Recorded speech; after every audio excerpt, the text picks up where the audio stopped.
Again, thank you all for joining. I am Jack Soto. I'm the Senior Program Manager for Career Readiness and Employment here at the College Fund.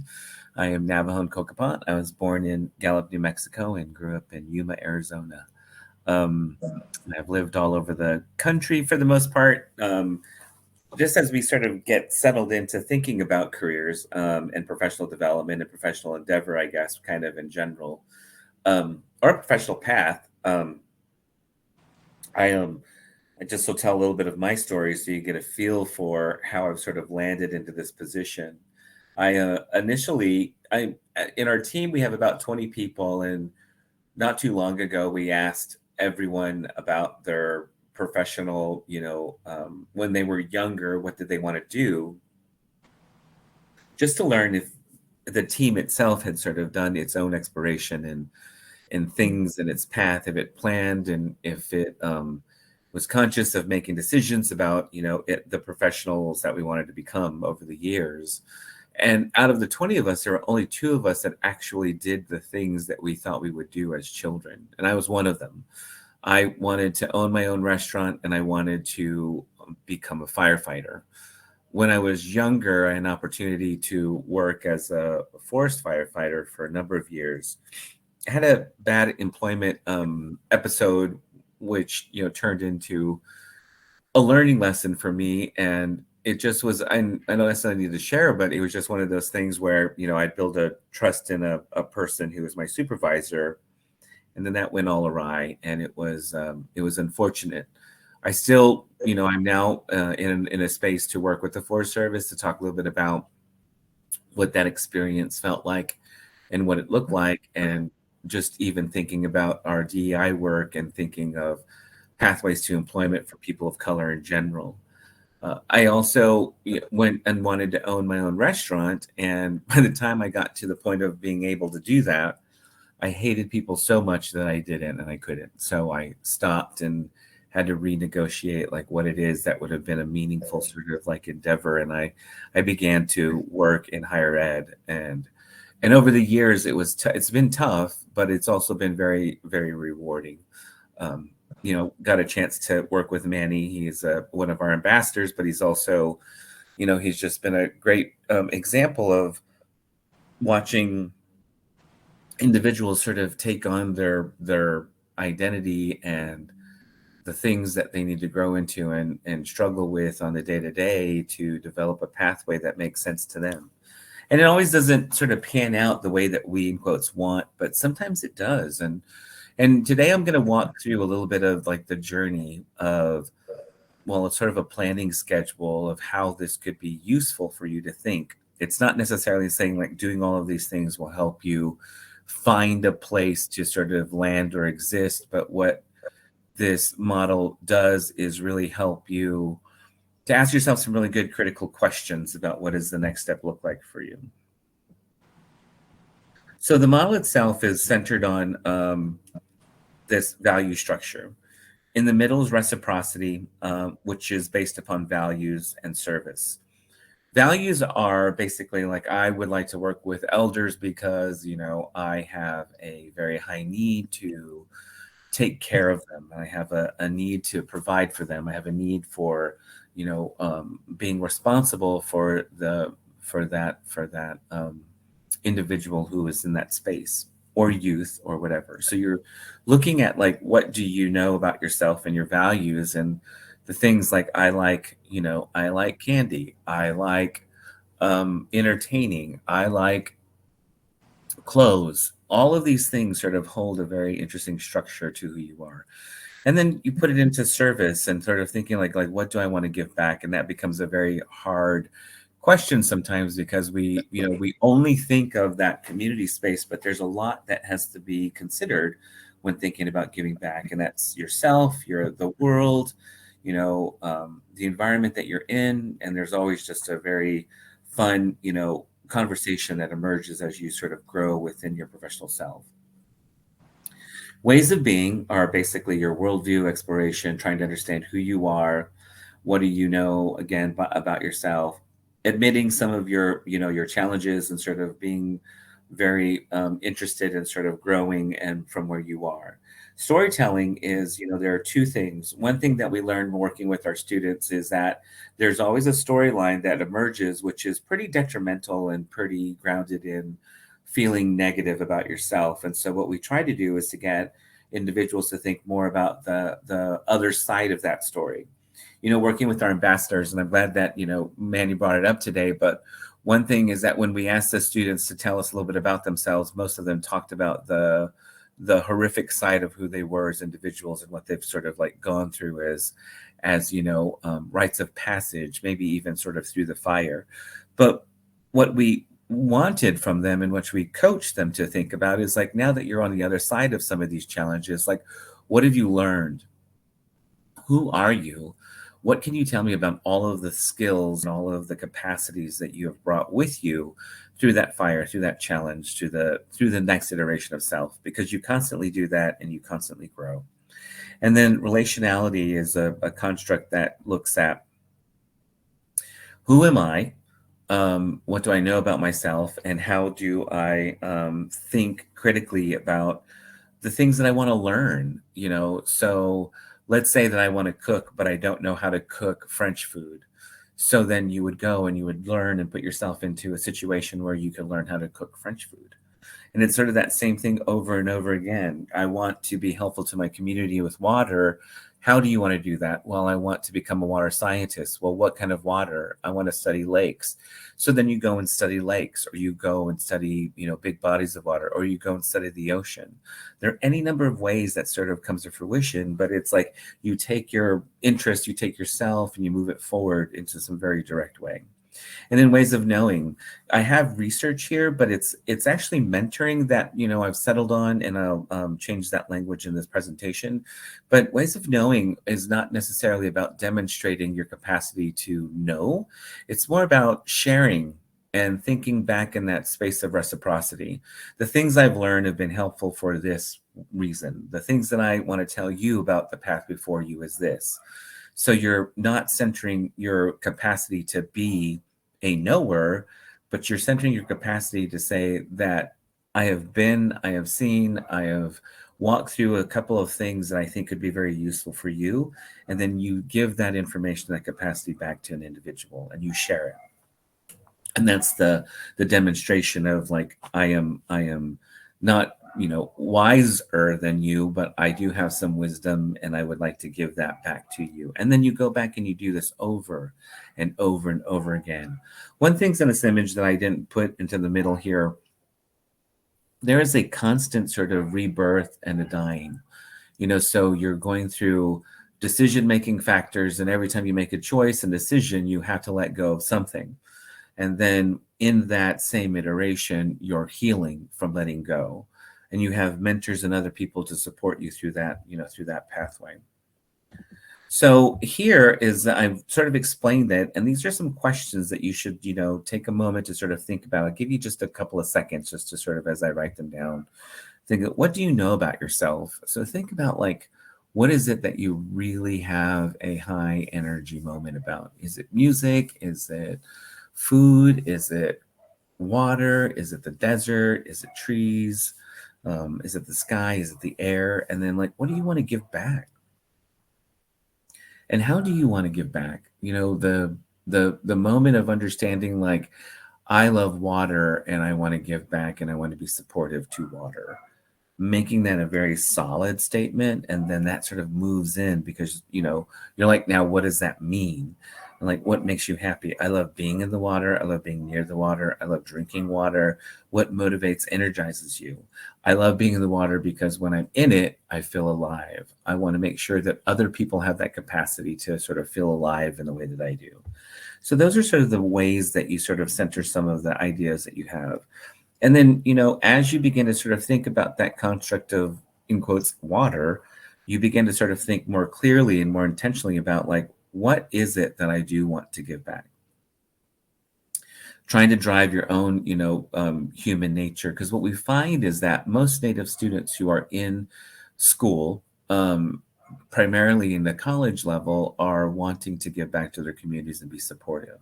So these are three questions that I think are really critical to sort of understand maybe not completely, but at least just enough to sort of open the door to exploration.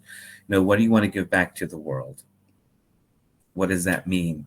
Corey talked a little bit about how when he stepped into science, there was so much out there that he didn't know where to settle. But when he got to a certain point, he was just like, this is kind of amazing and I can continue to do it. And then he took it further by, I want now to create words and use my identity and all of my knowledge to drive science in a completely different way and formalize it in a completely different way. And in that, it was to the world, but also specifically to his community, because then his mother, became a huge part of that. And they began to form words and they began to form knowledge around how do we express this? How do we, be better about science? And that also changes the way that people think about science who are Blackfeet, if they can understand it in concepts, and I think that I saw a comment, someone mentioned, the way you're explaining it is really helping me understand this. And then what do you want to give back to yourself? And I think that this is, often very hard, because it's like, what do I want to give to myself? How am I centering myself? And why should I center myself? There are a couple of things that I will probably say is that if you don't center yourself, you will run out of energy. You'll run out of resource. You'll run out of who you are. You'll bury yourself into work. And then we know, and that's called burnout. That's called lack of, direction. So you need to understand a little bit more of like, how do I do a little bit of nurturing? How do I do a little bit of overt planning? How do I really edify myself to sort of show up to be the best Blackfoot, scientist that I could possibly be? Referring back to Corey again today. And so in the model, I talk about ways of being, and I said this is sort of basically that worldview structure. We have a tool called Focus 2, and here's the URL. If you click on this, you go in, you build a profile, and it helps you sort of do a number of different things. But the intent is really to sort of get you to sort of be more self-aware and curious. When I go in, you can do personality assessment and work interest assessment, and then you find out, like, am I interested in medical fields? Am I interested in health? Am I interested in science and zoology, animal science? Am I interested in being a professor? And then, then you begin to sort of harness that your interests and your values. And then the thing is that you really need to be honest with yourself and like, what does this mean for growth? What does this mean for my future? And how does this sort of play into to my value structures for me? Because again, getting back to like, what do I want to give myself? I want to be well enough to be able to do some of this really intense work. We just took a group of students down to visit Disney. One of them learned that she is an industrial engineer, but learned that there are so many jobs that she had not thought of that could be an access point. Disney could be an access point to explore. Another student was, I am an animal scientist, but I don't know if Disney's the right place for me because I have such a responsibility at home, but I do want to figure out like how I can learn and be willing to learn different things about how I could be supportive back home. So two different, very, interesting constructs within those students, because they know who they are, they know what they need, they know their capacities, they know how they could show up, and then building out a pathway for their next iteration as a professional. Getting to storytelling. This is probably the hardest part, I think, in reference to many aspects of professional development. Being able to talk about yourself is hard. I'll start off with something that I think is really critical. If it feels like bragging, it probably is. But if you are telling a very clear, succinct story about who you are, what you've learned, and what you are doing and what you have done, those are different things. But you have to figure out then, how do I create the words that are meaningful? I was just talking to my best friend's daughter last night, and she has gotten a promotion or a bump up in her responsibilities at work. And so she was talking about, I'm counter help, but I, make mac and cheese, I make sandwiches, I count money, and now she's counting the end of the night drawers. And so when she was talking about it, she was like, it's such a great responsibility. She understood it. And she's like, I'm basically doing basic accounting. So when you're thinking about that storyline, like, you could say As counter help, I help people make decisions and understand our menu. So I communicate. There's a communication value structure in there, or the interpersonal, construct of having to deal with a person when they come to you and complain. I manage through some very difficult situations and try to be helpful to mitigate the pressure of anger, and try to help find a solution, critical thinking. Then you think of like just the day-to-day management, cleaning, organizing. You're being responsible um, to others that you work with by like doing what I call side work. So you're um, changing out salt and peppers, you're looking and wiping off counters, and then also then ending up with being a cashier, you're helping. It's basic accounting. So just trying to figure out like how to think more intentionally about the actions and the skills that you're doing, and giving yourself like how to grow or what you don't know in a situation. So when there are many ways to do this, and personal statement is one for college, and you talk a little bit about like this is who I am. This is what I know about myself. This is what I think your institution can help support and grow in me. Elevator pitches, our speeches are very quick. Like, I am a native person who wants to become a scientist, and I have a very deep interest in black holes. I know that, this doesn't sound very interesting to most people, but I think it's cool for this reason. Resumes are very specific, succinct, documents that tell people the story of your past. And there's one little space at the top, usually, that we're promoting is that professional statement, where you're telling people, like, I'm a native scientist who studies black holes and to this endeavor. And I also work to edify language, in the long run, to really encourage the growth of our people to understand science in these ways.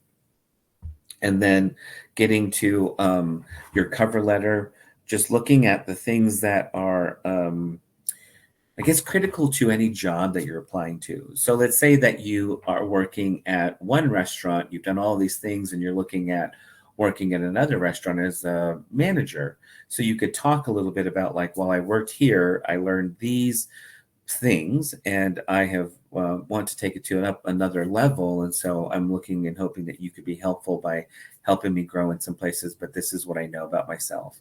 I organize. I can organize staff. I can use schedule. I can count and do basic accounting for a restaurant. And those are the things you kind of include in your sort of personal statement. And what does that look like? We have some templates and stuff that we'll be sharing on our new website, but Connect also has some information and some resources in that as well. And that's one of our tools that we have. So just thinking about what is the story that you're telling, and what is the story that you're wanting to share for your future, and like how does this sort of build into your professional self. So I'm going to stop there for just a quick minute and see if there are any questions in the chat.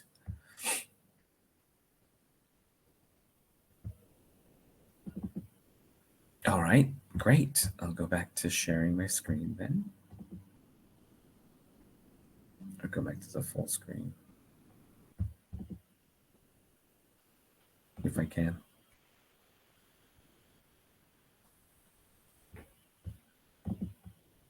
How do you know when you're learning a new skill?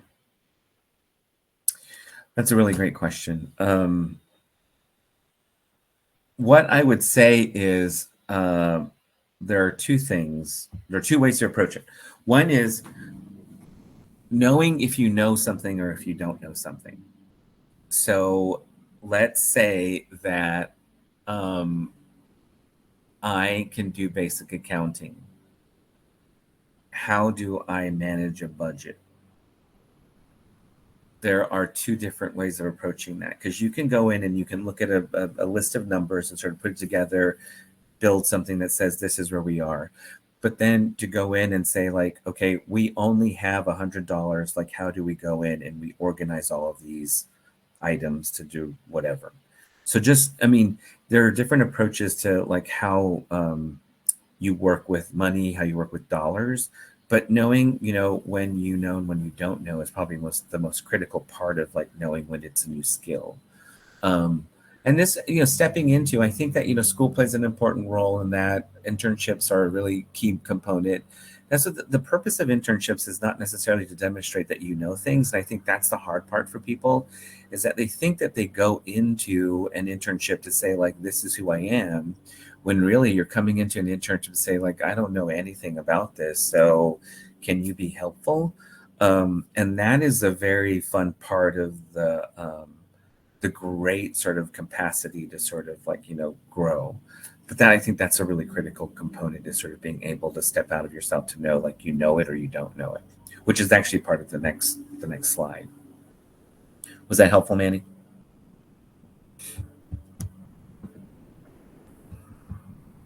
Hold on here, let me get back to my screens.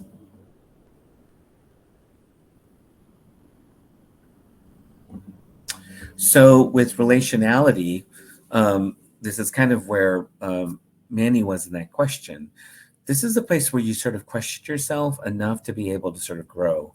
And like I said, like I cook and I love to cook, but I don't know how to cook this type of food.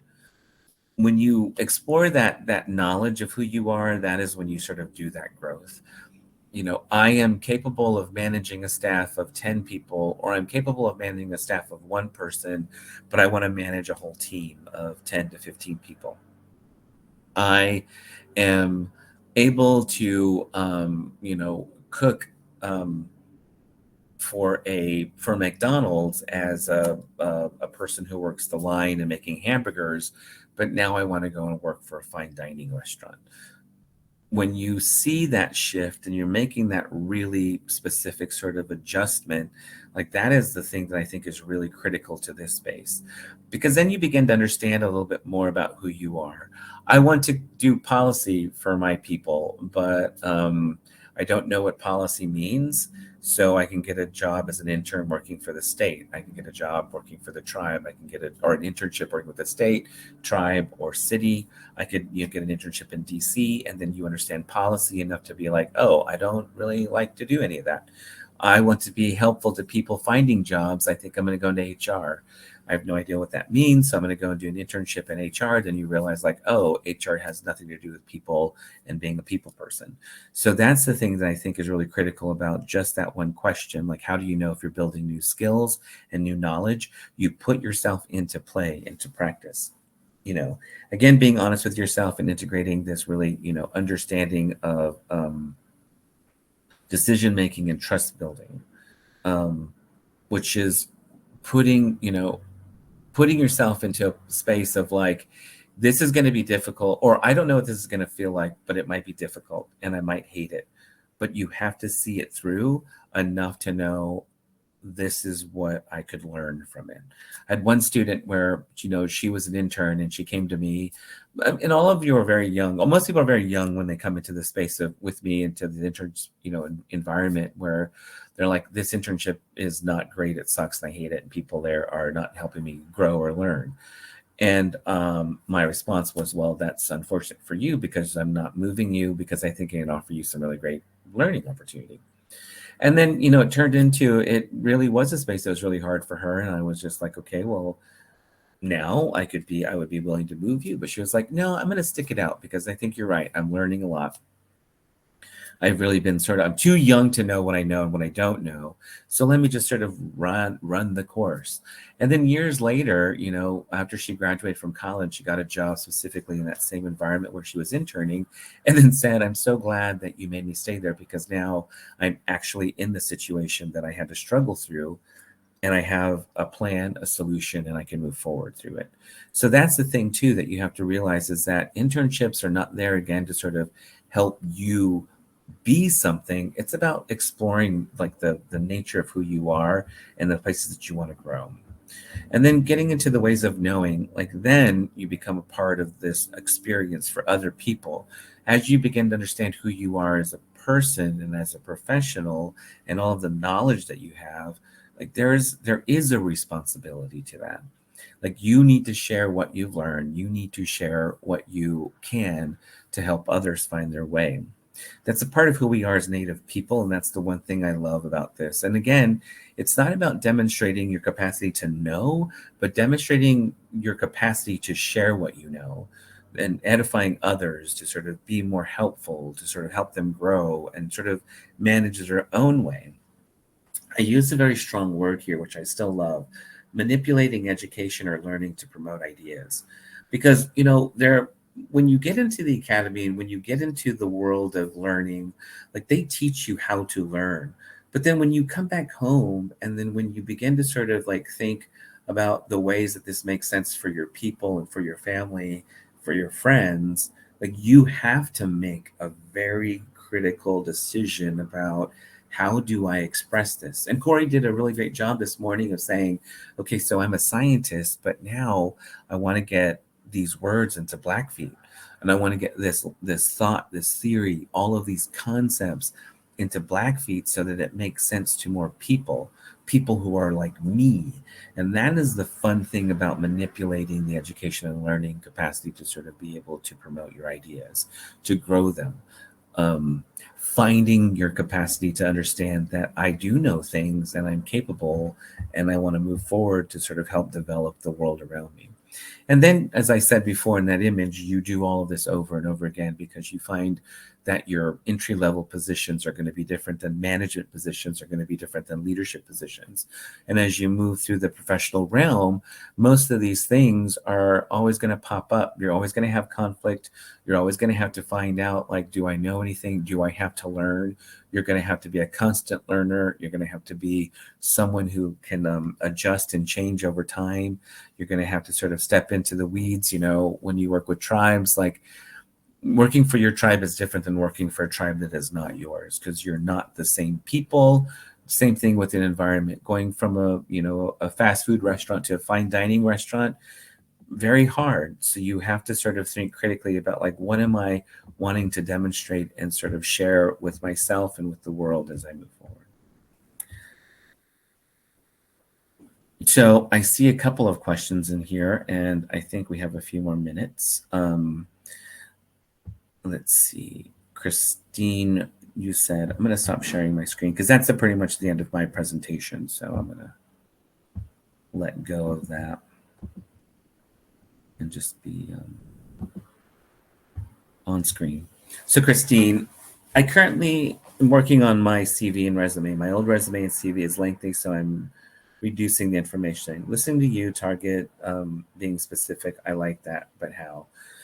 Well, a very fun way is just to think about, well, I'll say it this way, because I think that you should always have a CV and a resume that has everything on it. So from your very early days to your to your current position. Something I would say that as you get older, I'm in my 50s now, and I still have I don't have a lot of my earlier jobs on there, but I do have, at least a good 10 to 15 years out, probably 20, because there are jobs I had that I think are really critical to what I do now. So you can do that in reference to sort of thinking about that chronological order. And if you have a better understanding of who you are as a professional, meaning two things. One, this is the storyline that I want to sort of tell about myself. Getting back to Corey getting back to me, I moved from being in restaurant work and managing and doing that type of stuff to going into higher education. So my resume is now built to sort of demonstrate that I am a higher education professional who concentrates on Native cultural, challenges. I also work as a consultant to tribes in a number of different ways in reference to organizational development. So those are two things that I think, marry themselves in the professional story I tell about myself. So my resume is very specific to that. And, and even in some of the positions I had before, I still hold on to those and put them in my resume. But if I'm applying for a job, I will look at the job description. And there are a number of type of CVs are more challenging, I think, because resume is actually becoming more challenged too. Because if you're applying for a job in the academy with a CV, like you have to demonstrate your knowledge. So there is something very critical about these are the presentations I've shared, these are the things I've talked about, this is what I know in this way. So your CV is going to have a little bit more of like that knower part, and sort of like where are you surfacing in reference to your knowing? Where have you worked in sort of edifying your capacity to know? Your resume is basically going to just sort of talk a little bit more about your skill sets. So I worked at the let's see, University of North Carolina, and I was a faculty member, and in that I did this. Or I worked at the University of North Carolina, and I worked in the scholarship office, and this is what I did. So you sort of list those items as sort of like demonstrating your capacity to sort of take on larger projects, or take on shorter projects, or take on teams. But then, getting into that space of like the storytelling for one, but then also looking at where are you looking to find a job? Like, do you want to work at an institution? Getting back to focus two, you could go in and look for some of the job titles in there, or even do a Google search. Start looking for job titles and job descriptions. And in that could train you a little bit more to know this is the language I should be using. These are the skill sets I should be highlighting. This is the way I should be telling and building my story. And depending on your long-term, I guess sort of like how much work you have, you can reformat it. And this is a very interesting, difficult conversation to sort of get deeper into. But there are ways now that you can tell your story and saying, like, this is my professional statement. Here are the places that I've worked, or leadership. You can talk about the places you've worked, and you don't have to do chronological, at least in the mapping out, but you could put chronological in leadership roles, critical thinking, organizational skills, and then you could build your resume that way too. So again, there are a number of ways of sort of thinking about how to sort of highlight specifically the skills that you're wanting to highlight in reference to you, but then more importantly, the skills that the people are looking for in the jobs that you're wanting to approach.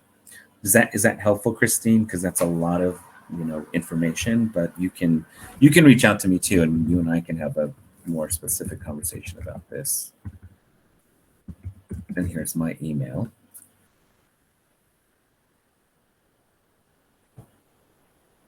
Yes, it is. I would highly encourage it too, because there's, again, when you're thinking about working for the academy, it's a different ball of wax than working for a business or a nonprofit. So you don't want to have the same resume per se, but you can highlight the same things, but you just have to do it differently. So feel free to sort of like play with them both and feel like, because CVs you're gonna have a list of presentations, you're gonna have a list of conferences that you've attended, more publications. In a resume, you wouldn't necessarily do that unless you felt like it would make sense to, I would say, presented at, let's say like, scholarship executive director of program at University of North Carolina. Then I would say presented on topics that were critical to the adjustment of scholarship programming. That's how I would incorporate that into the resume for the position of a staff member versus a faculty member. Again, I hope that's helpful. And Doreen, let me see your question. What do you do when a student has about 5 different career ideas after researching and doing the personality assessment? This is a fun question, because this is what I would do. Instead of sort of like starting with narrowing it down, I would probably say, like, where do you see, like, what do you want to do in that? And then, as you begin, so let's say I want to be an animal scientist. Tell me a little bit more what that means. Well, I am Navajo, so I love sheep and I love to eat sheep. So I want to sort of work with sheep.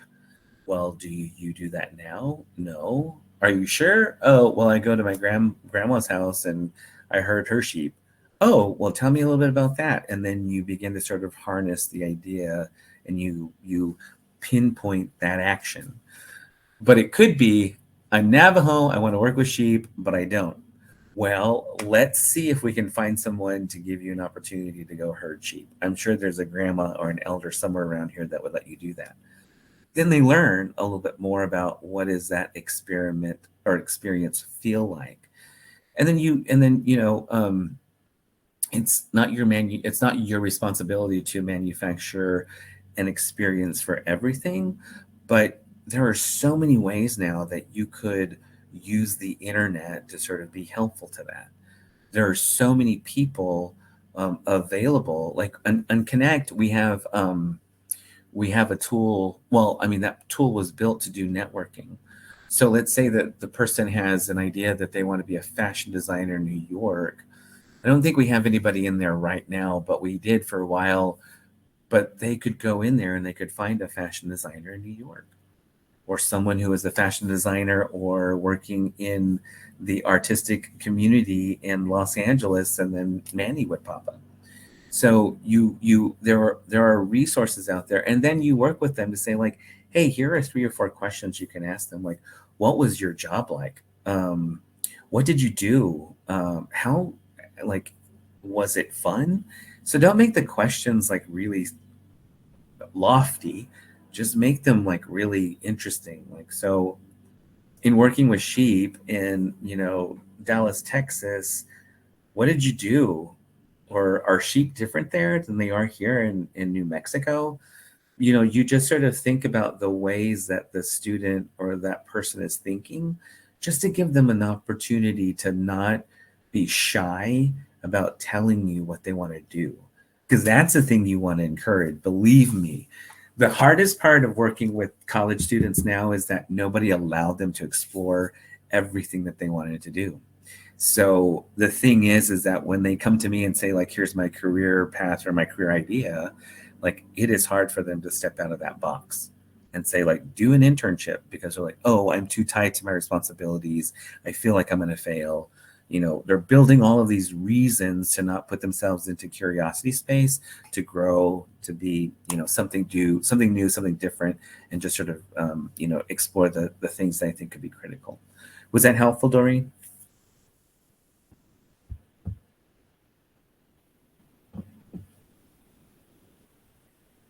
Did everybody step away? No. Okay. Well, I'm at time. I just realized. Great. Yeah, Christine, reach out to me, because it's I have we have some resources. Well, I have personal resources that I could be helpful to, and then and just sort of figuring out, like, what does that look like for developing. What I would say, like, from off of the from my gut, would be find a faculty member that you're working with or you have your your studies now. Talk to them about developing something, because once you approach somebody and if you trust them, most of them will be helpful, unless you're in a PhD program. PhD programs are weird, but masters and other programs into grad degree, like, they can be certain, they can be very, very supportive, even bachelor's degrees. So reach out to me and we'll talk a little bit more.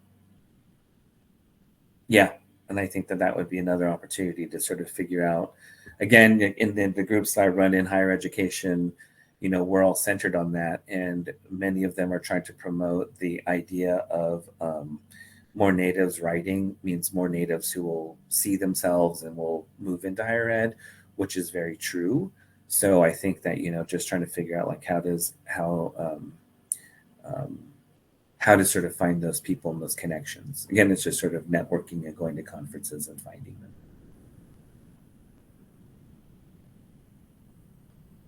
Oh, you do not? Well, we can chat a little bit more about that and learn a little bit more about where you are. Well, thank you all again. I appreciate it. And I've put my email into the chat here. Have a wonderful day, and see you, I guess, in the rest of the conference for today. Join us tomorrow if you can. I'm not doing anything, but I'll be one of the openers for. I'll be the Manny tomorrow. Thanks a lot.